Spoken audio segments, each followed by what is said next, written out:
Nós vivemos em uma sociedade que respira resultados. As empresas querem produzir cada vez mais, em menor espaço de tempo, com baixos custos e alta qualidade. Resultados, resultados, resultados. Nós, individualmente, nos cobramos e somos cobrados por resultados. Mas alguns não querem investir para alcançar os melhores resultados. Assim, procuram burlar, enganar, mostrar algo que na essência não são ou não têm. Apresentam a aparência do sucesso, mas na verdade não passam de enganadores. Os resultados são inexpressivos, muito abaixo do esperado. A Bíblia nos revela um milagre que ficou conhecido como a figueira sem fruto e que mostra que Deus não deseja a aparência, mas o que é real, verdadeiro. Essa história tem seu início no Evangelho de Marcos, capítulo 11, quando Jesus entra triunfalmente em Jerusalém. Ele foi lá como o prometido rei de Israel e se apresentou ao seu povo em obediência às profecias do Antigo Testamento a respeito de sua vinda. Certamente, as expectativas que as pessoas tinham sobre ele eram muito altas. Eles esperavam que Jesus, o Messias, viesse à cidade para imediatamente tomar seu lugar de direito, como filho do rei Davi, expulsar todos os romanos e gentios como um poderoso Messias conquistador e começar as glórias de seu reinado como rei dos judeus. Mas não foi para isso que Jesus veio. A Bíblia nos diz que ele vai reinar dessa forma, mas no futuro. A razão pela qual Jesus veio à cidade naquela época foi para que ele pudesse primeiro morrer na cruz e expiar os pecados da humanidade. Em vez de conquistar a libertação de Israel, como todos em Jerusalém esperavam que ele o fizesse, Jesus caminhou silenciosamente ao templo sagrado de Deus, seu Pai. Olhou em volta e observou todas as coisas que estavam acontecendo ali. Depois, saiu para atravessar a colina e voltar para a pequena cidade de Betânia durante a noite. É nesse momento que nos versículos 12 a 14 nos é revelado um dos milagres mais inusitados, singulares da vida ministerial de Cristo. Acompanhe a leitura. No dia seguinte, quando saíram de Betânia, teve fome.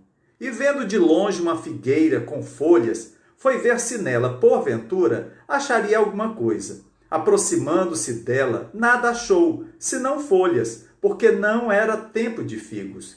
Então lhe disse Jesus: nunca jamais coma alguém fruto de ti. E seus discípulos ouviram isto.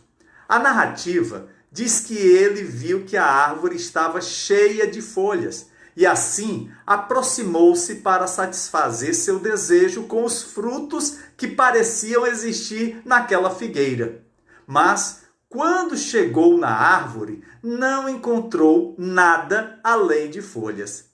A estação própria para a produção de figos ainda estava distante. Mas, mesmo que a árvore parecesse dar frutos fora da estação, pois estava bastante bonita, toda verdejante, assim satisfaria seu desejo. Mas ela não produziu nada. Era estéril. Era uma figueira notável, que dava folhas cedo e, no entanto, não oferecia nada do fruto delicioso que suas folhas anunciavam. Após a declaração, nunca jamais coma alguém fruto de ti, Jesus foi com seus discípulos uma segunda vez ao templo. E nesta oportunidade, uma coisa chocante aconteceu, contrastando com a visita silenciosa e tranquila ocorrida um dia antes. Ele expulsou aqueles que compravam e vendiam mercadorias no templo, derrubou as mesas dos cambistas que haviam estabelecido negócios ali. Jesus ensinou a todos dizendo: não está escrito, a minha casa será chamada casa de oração para todas as nações? Vós, porém, a tendes transformado em covil de salteadores. Essa situação lembra o ocorrido quando Jesus vai até a figueira. Havia folhas, assim também o seu povo tinha o templo, os rituais, as ofertas, as festas, as cerimônias. O povo de Deus tinha a agitação da atividade religiosa. De fato, talvez fosse a cidade mais religiosa do mundo. E, no entanto, não havia verdadeiro fruto espiritual, frutos de arrependimento, frutos que gerassem tristeza pelo pecado, frutos do dom da justiça de Deus pela graça. Tinham todas as folhas da aparência, mas nenhum dos frutos prometidos que nosso Senhor ansiava. Depois que a visita do segundo dia chegou ao fim, e sem dúvida os seus discípulos ainda estavam em choque com as coisas impressionantes que Jesus havia feito no templo, nos é relatado que saíram da cidade e, passando eles pela manhã, viram que a figueira secara desde a raiz. Então Pedro, lembrando-se, falou: Mestre, eis que a figueira que amaldiçoaste secou. Acredito que este milagre se destina a nos ensinar que Jesus nunca se agrada em encontrar as folhas externas da religião sem um verdadeiro fruto espiritual. A história de Israel nos ensina isso.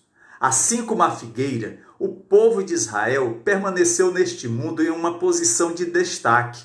Foi o centro de grande parte da história humana e religiosa.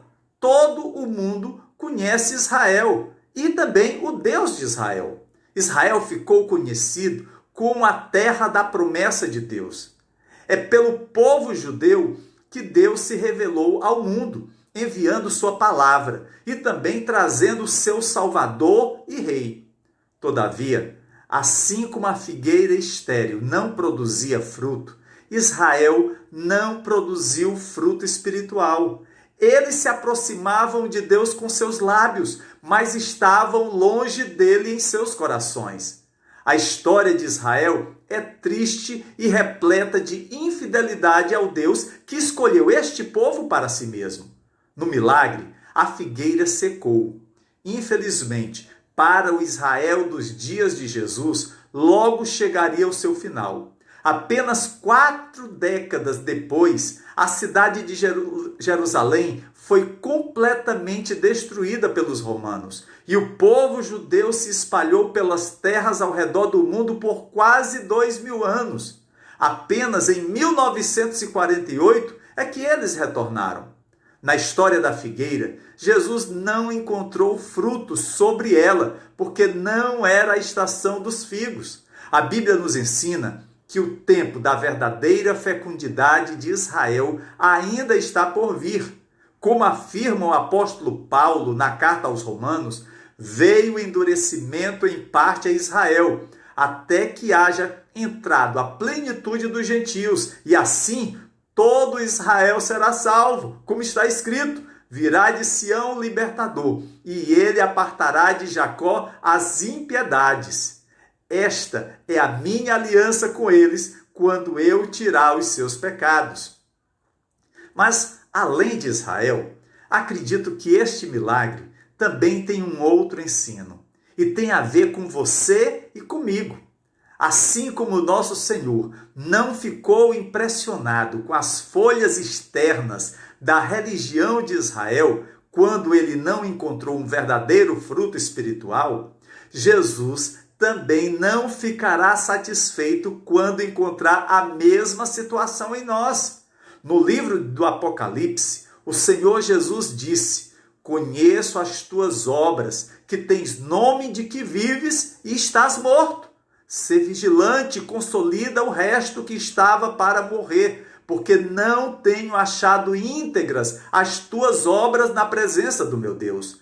Lembra-te, pois, do que tens recebido e ouvido, guarda-o e arrepende-te. Porquanto, se não vigiares, virei como ladrão e não conhecerás de modo algum em que hora virei contra ti. Como discípulos de Jesus, podemos ser como aquela figueira estéril.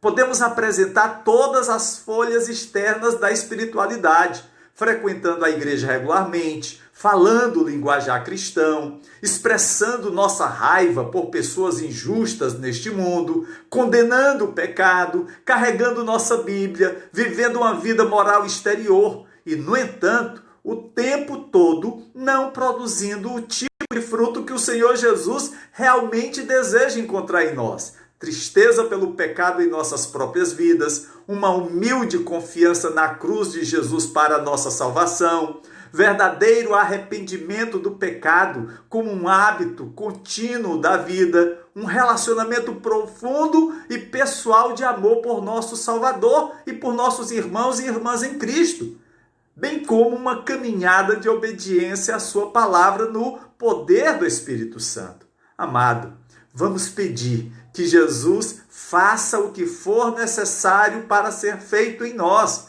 individualmente e como família, a igreja, para que sejamos achados por Ele, dando o tipo de fruto que realmente deleita o seu coração. Faça assim, em nome de Jesus Cristo. Amém.